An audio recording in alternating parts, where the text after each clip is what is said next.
السلام عليكم ورحمة الله. النهاردة ان شاء الله هنخلل مع بعض اللفت بطريقة سهلة وبسيطة. الحلو اللي فيه اللي هو بيستوي بسرعة، ما بياخدش معاكي وقت خالص، وبجد طعمه حلو قوي. تعالي نشوف هنخلله ازاي. لو اول مرة تشوفيني، انا أميرة كرم، شرفيني بالاشتراك في القناة وما تنسنيش في لايك ومشاركة للفيديو.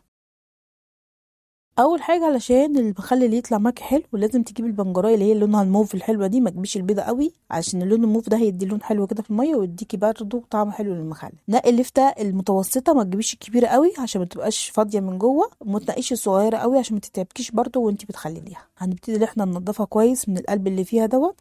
طبعا احنا غسلنا كويس جدا من بره، من الطينه اللي فيها ومن اي زيادات فيها، الورق الاخضر الكلام ده كله. هنبتدي ان احنا نقطعها كده بالسكينه بتاعه المخلل. السكينه دي رخيصه جدا يا جماعه، ب10 جنيه. انا متهيألي كده كنت جايباها ب10 جنيه، مش عارفه دلوقتي تعمل كام. كنت جايباها من قيمه سنه كده. فاللي عنده سكينه من ديت بتاعه المخلل يشتغل بيها، اللي عنده السكينه العاديه يشتغل بيها، المتاح عندك اشتغلي بيه. هنقطعها طرنشات زي البطاطس كده، زي صينيه البطاطس بالظبط. وبعدين هنبتدي نقطعها بالطول اكنك بتقطعي البطاطس اللي انت هتقليها بالظبط.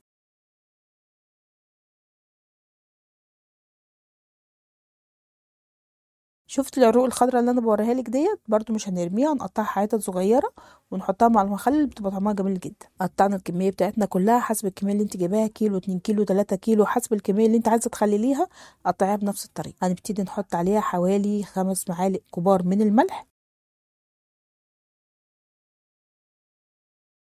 هنحط عليها برضو معلقتين كبار من السكر.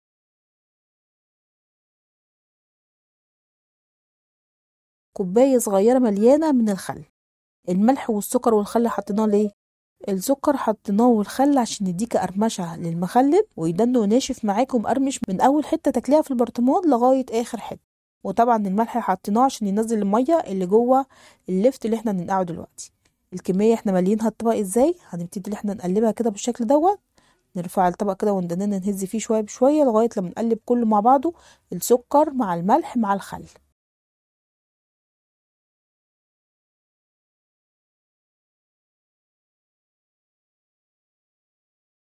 الطبق بتاعنا مليان من اللفت، هنسيبه حوالي ساعة ونص ساعتين. هينزل المية اللي فيه. بصي ابتدى اللي هو ينزل المية اللي فيه بالشكل دوت كده، وهتلاقي كمية اللفت بتاعتك قلت.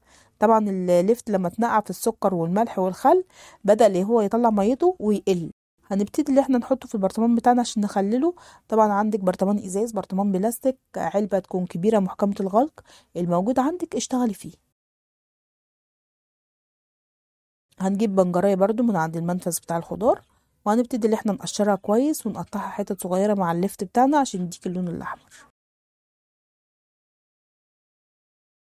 شايفين المج بقى اللي انا بوريهولكم دوت اللي انا عيرت بيه المية. المية ديت يا جماعة من الحنفية وغلياها. احنا نغلي المية ونسيبها لغاية لما تبرد معانا تماما. حطيت حوالي 6 مجات من المج ابو ايد اللي قدامكم دوت، وحطيت عليها 6 معالق كبار من الملح. يعني كل مج مية من ابو ايد عليه معلقة ملح كبيرة ممسوحة، علشان المية بتاعتك تتظبط، ما تبقاش حادة قوي ولا عدبة. لان لو عدبة المخلل بتاعك هيتهري، ولو مالحة قوي محدش هيقدر اللي هو ياكل المخلل طبعا. هنحط في البرطمان بتاعنا معلقة كبيرة مليانة من السكر، ونص كوباية صغيرة من الخل، غير اللي احنا حطيناه في الاول واحنا بنقلبه عشان نطلع المية اللي فيه. هنحطه جوه البرطمان نفسه معلقة كبيرة من السكر ونص كوباية صغيرة من الخل. وهنبتدي اللي احنا نحط المية بتاعتنا، السكر اللي احنا حطيناه دلوقتي والخل اللي هيديكي قرمشة للمخلل بتاعك، وهيدنه زي ما قلت لك كده من اول حتة مخلل لغاية اخر حتة في البرطمان مقرمش ونشف معاكي. المية احنا غليناها ليه؟ غليناها عشان لما نيجي نحط المية على المخلل ما تلاقيش ريم ابيض طالع على وش المخلل بتاعك، او طعم المخلل بتاعك يغير، او المخلل بتاعك يبوظ بسرعة. لازم الاول تغلي المية وتسيبها تبرد، وبعدين تشتغلي بيها في المخلل بتاعك. المصفى اللي انا هحطها في البرطمان ديت المصفى بتاعه المخلل، بتتباع عند اي محل ادوات منزليه. قولوا له عايزه المصفى بتاعه برطمانات المخلل، هيديها لك. هنبتدي ان احنا نحط بقى ايه اخر حاجه معانا، معلقتين كبار من الميه اللي طلعت من اللفت بتاعنا اللي احنا نقعينه. الميه ديت هتخلي طعم المخلل بتاعك حلو، وهتديكي كده زي ماده حافظه للمخلل بتاعك، ريحته وطعمه بجد هيبقى جميل جدا معاكي، احلى من اللي انت بتشتريه جاهز من بره. جربوه كده وقولوا لي ايه رايكم فيه. هنسيب المخلل بتاعنا لمدة اسبوع، هيقعد معانا بالظبط لمدة اسبوع وهيستوي معاكي، ما بياخدش وقت خالص في السوا، هيبقى معاكي احلى مخلل لفت. اسبوع بالظبط وهتاكلي منه. خلاص خلص معانا الفيديو كده. يا رب الفيديو يكون عجبكم ويكون سهل عليكم. لو الفيديو عجبك دوسي لايك واعملي لي مشاركة للفيديو، والسلام عليكم ورحمة الله وبركاته.